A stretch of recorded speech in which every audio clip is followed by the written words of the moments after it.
the entire Malnadu community itself is a very nature-centric, they worship nature. But the Divaru in particular, we got to see that community up close. Yes. So to see them worship nature, yes. that was so beautiful. And And Geeta to told about reverence Idukalu. the Yes. nature. Why don't you tell us about the Idukalu concept, the concept of water worship? Okay, so basically they're the nature and water worshippers. So like we all have this puja room.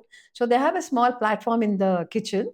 So where they decorate it with rangoli and other things. And in one pot, a copper pot, they keep water, big one, and other one, small one. And guess what? The big one represents the female ancestors, and the small one represent the male ancestors. And at the behind the wall of that, they have a particular chittara which is drawn over there.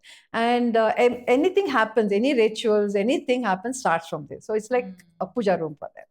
And even every festival, I think they bring water.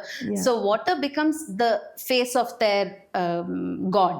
Okay, so for Gauri festival, they actually draw water from the well or a river or a pond. And Deepavali, they decorate the and then this water is given back. So interestingly, there's this anecdote. They explain to us that because they are people living in Malenadu. Malenadu is land of hills, right? Or hills or mountains. So they believe they are descendants of Parvataraja. So Gauri, who is Parvataraja's daughter, is supposed to be their daughter. So they bring her home every year. So bringing her home is actually the rainwater, the water from the rivers. They bring it home, pray to Gauri. There are a lot of songs around Gauri festival that we saw. And they pray, and at the end of that festival, they give back the water so she can flow back and carry on with her journey. I thought it was a very beautiful way to pray. And they bring Gange. And not to Gange, give her also her due. So, yes, Gange, who is Gauri's sister, she also should get her due. So at the end of the festival, they bring home Gange and worship her. So it's a very beautiful, water worship or earth worship, like in the Bhumi Hunnime Habba.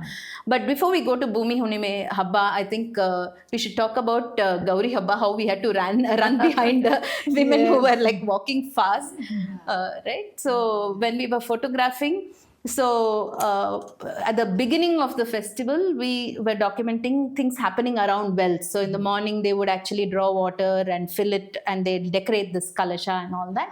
And the next day, subsequent day, so in the first day itself, we were shuttling between, this well, that well, and that well, and we kept going around documenting that.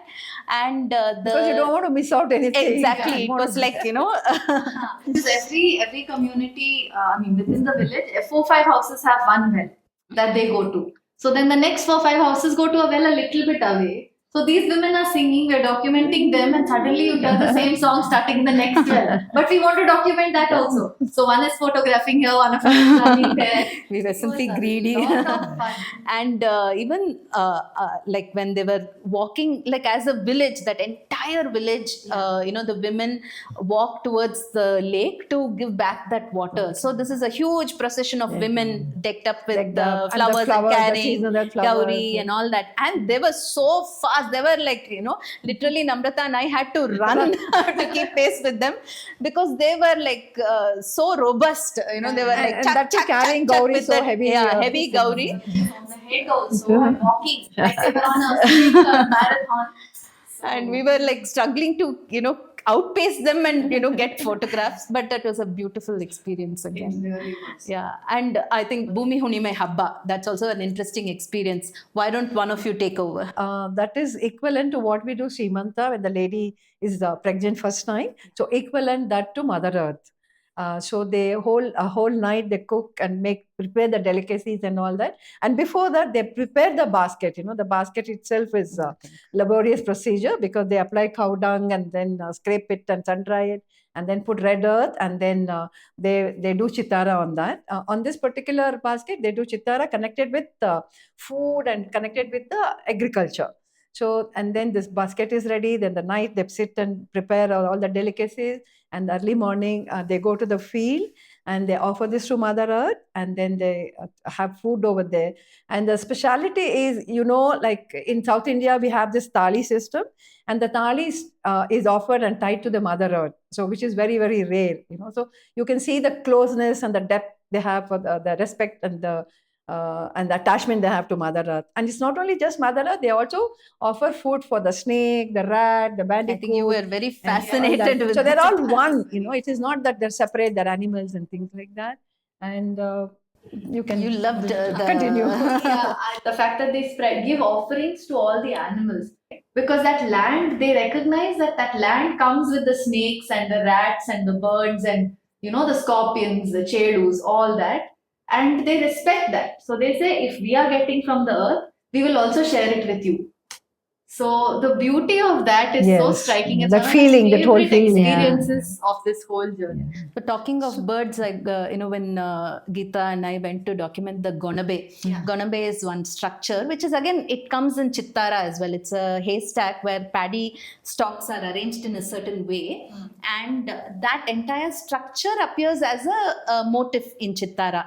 It comes on the butti, and it's a very prominent motif. So when the farmers were actually doing this, we could see so many birds coming and feeding, and it was a very beautiful scene. Like kuch kuch kuch kuch kuch, they were like going around. They were happily coexisting with everybody, and they would.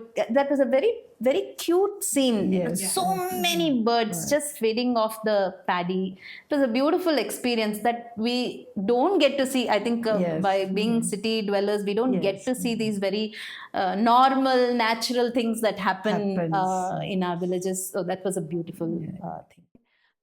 So Deepavali for them is one whole week, and since we were talking about the closeness with the animals, so one day is kept for animal, and one has to experience that, because how everyone knows their turn when it comes, be the ox, be the cow, be the goat, be the cat. They all stand. They're all there in the field. I mean, in front yard of the house.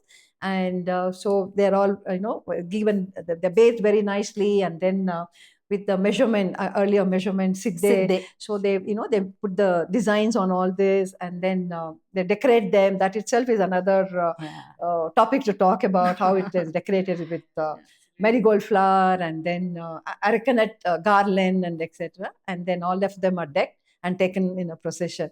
But the way they all wait, even we kind of say, oh, when is my turn? It's not like that. They know their turn.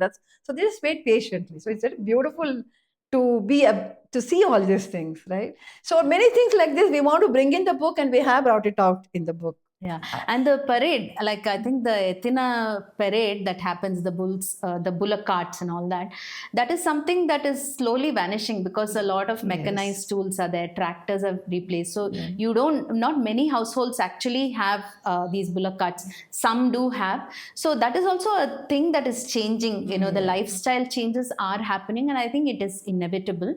A certain element of modernization or urbanization has crept in. So all these motifs, these tools, hand tools that were there, have been part of Chittara. And the Ettina Gadi, the parade, was something that was a very beautiful thing to see. All these bullocks being paraded to the temple and back. I don't know how long that tradition is going to continue, because it's happening in very few villages. In that area, Soraba was one place. Yelakundi was the only place in that region, at least, that this parade happened. So these are very unique aspects or unique lifestyle things that we've captured, because few years down the line we don't know how it will get even represented in Chittara. These tools themselves may not exist, like the flow and things like that are replaced with mechanized tools, so they become relics, and they become archival material, not really things that are being used.